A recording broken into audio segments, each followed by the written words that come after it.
Io sono convinto che sia un'opera veramente fondamentale per Genova, per la Liguria, per l'economia italiana. L'abbiamo già visto, l'abbiamo discusso.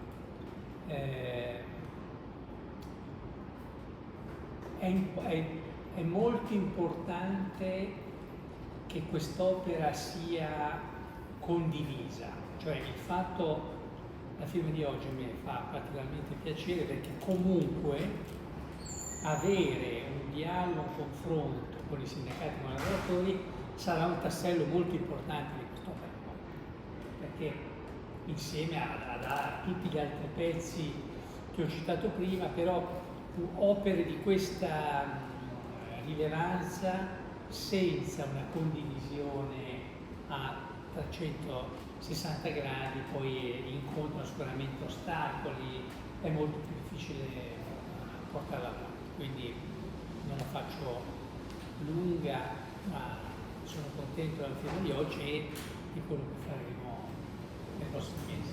Il suo ruolo, così come definito anche dalla normativa, e come lei ci ha già comunicato la sua disponibilità, diventa un ruolo centrale per le cose che ha da poco illustrato. Quindi la ringraziamo ulteriormente, direi che siamo in fase di avvio del percorso, perché ci accompagneremo lungo tutta la realizzazione di questa importante opera per il territorio e non solo per il territorio ligure.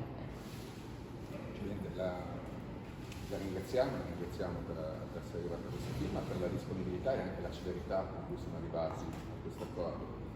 Per quanto riguarda l'opera come categoria, ma in generale come sindacalisti e come cittadini, vediamo che lo sviluppo del porto di Genova attraverso la via foranea, le opere di viabilità nell'area portuale che sono già in corso e altre che arriveranno, i lavori di RFI sul nodo ferroviario, sul terzo valico e la Rifonda siano la chiave per rilanciare la città di Genova e sono sicuro che quindi sì, c'è qualcuno che è contrario, ma insomma, credo che chiunque sia dotato di buon senso debba essere a favore di queste grandi opere.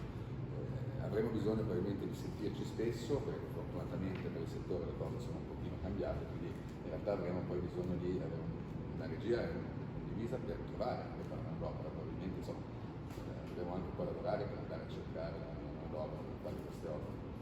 Grazie per questo momento. Come Fillea CGI volevo ringraziare il Presidente Commissario per la sua disponibilità, sensibilità anche a condividere con noi questo percorso. Riteniamo la giornata odierna una giornata, senza enfatizzarla, storica.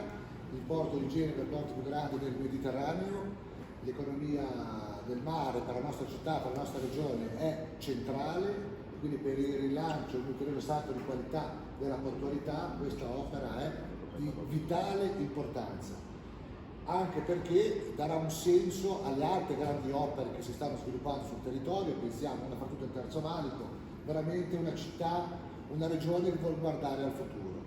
Dal nostro punto di vista, essendo rappresentanti dei lavoratori delle costruzioni, è anche una notevole opportunità, con sbocchi occupazionali elevatissimi e quindi in corso d'opera anche dal nostro punto di vista comunque spingeremo sempre più, perché è un'opera, l'abbiamo sposata e sicuramente evolverà nella giusta direzione. Quindi davvero un sincero grazie. Chiaro che oggi partiamo e la strada sarà lunga, ma non potremo partire in modo migliore. E lego anche il protocollo che stiamo firmando oggi anche all'altro protocollo sulla legalità che firmammo in data 8 aprile, perché con questi due strumenti che vanno a braccetto sicuramente le difficoltà ci possono essere, però sicuramente la strada è spianata. Grazie a tutti. Benissimo, firmiamo direi. Ci scambiamo tutti i vari